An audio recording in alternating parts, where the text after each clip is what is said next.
Skip it up and that up. So a lot of you are seeing the title of this video and are assuming it's clickbait or I'm being sarcastic, but I'm not. I actually truly feel that I owe Anita Sarkessian an apology. Here's what I mean. Mr. ReviewTechUSA, he's a pretty big channel on YouTube. He does like current events and stuff like that. Occasionally he dabbles in gaming, but that's not his main thing. Put up a video saying that he was visited by the FBI. Now, you could watch the original video below. There's maybe some details I'm missing out on because he's kind of, I guess he was a little shook up, so he's kind of like haphazard. He explains it decent, but there was it just kind of went back and forth, the story all over the place. Back in October, she was giving a speech somewhere, and someone sent her a threatening email. And not only did this person, you know, they're a coward, they're hiding behind their computer sending email, they took coward to a whole new level and pretended to be him. They signed the email Mr. ReviewTechUSA, and they included all these kind of different slurs in there, like faggot and everything else. It was just very whatever. Now, the FBI visited him. He even asked him if he could make a video on this. They said, sure, just don't use our names. And yeah, she was actually threatened. It was a vague threat, and not only was it a vague threat that they were going to, you know, harm her, they were going to put a bomb in the school and all this other crap.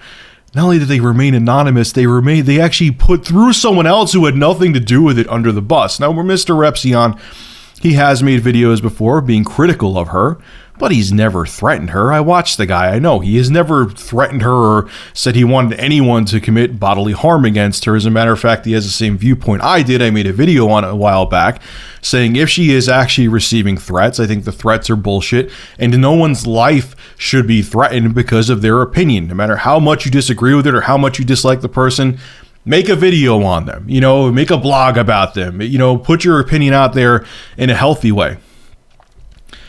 What bothers me about this is why is it that human beings are so obsessed with their own ideal that they're willing to take someone else's life to make sure that their outlook on things. Now, I'm not a fan of Anita Sarkessian too, but there's so many people out there that there's been dictators that have come to power who've wanted to kill millions of people simply because they want their outlook on life, what they consider ideal they want to force that upon other people. Why are we that way?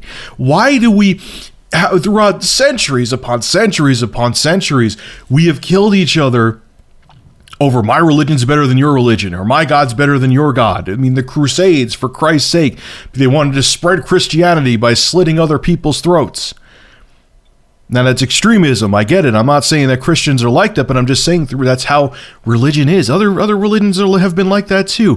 Why do we always have these certain group of people, or why is it human nature for a certain part of our species to want to force their opinion so hard down someone's throat that if you don't agree with them, they will end your life, or want to end your life, or want to see bodily harm happen to you? I don't get it. So Anita, I've questioned before in the past if you've actually been threatened, and obviously I was wrong, and you have been, because if these threats didn't happen, the FBI wouldn't have knocked on Mr. ReviewTechUSA's door. So it is happening, it is out there, and it needs to stop. You don't like what she says, that's fine, but do a blog about it. Like I said, do a video about it. Don't threaten to end the woman's life or hurt her or her family because you don't like what she says. There's better ways of handling it. Grow the hell up and stop being cowards. Have a good one.